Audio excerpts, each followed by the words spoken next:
With each new president comes a new group of officials taking on positions in government, also known as the presidential cabinet. Very important positions, the finest I could get.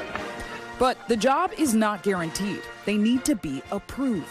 Put simply, a cabinet confirmation is the process of sending someone the president wants to put in a senior leadership position before the Senate for approval.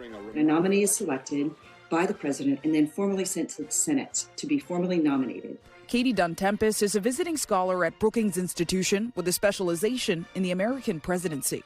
The person typically undergoes an FBI background check. They have to release their financial records to the Office of Government Ethics. When that's done, the nominee gets a hearing in front of the Senate committee with jurisdiction over the role in question. If the committee approves of the candidate by a majority vote, the nomination goes to the full Senate floor, where it again needs a majority of support. I will keep my oath, so help me God. Not everyone in the president's inner circle needs to go through this process. Appointments like the White House chief of staff and vice president are up to the president alone.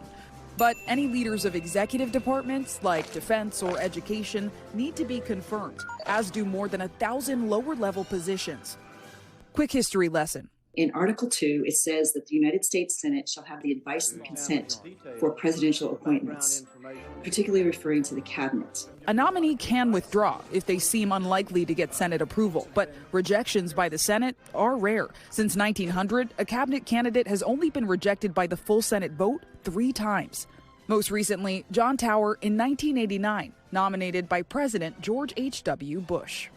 Not being able to get him confirmed by his former colleagues in the Senate was one of my greatest disappointments. Fred McClure worked on then-Senator John Tower's confirmation bid for Secretary of Defense under the George H.W. Bush administration.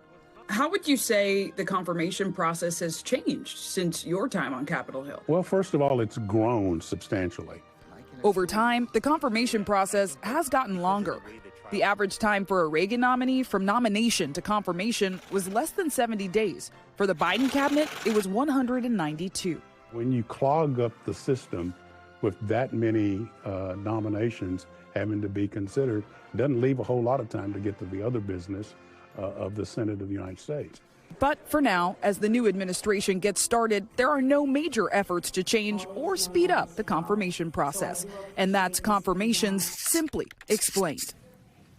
Thanks for watching. Stay updated about breaking news and top stories on the NBC News app or follow us on social media.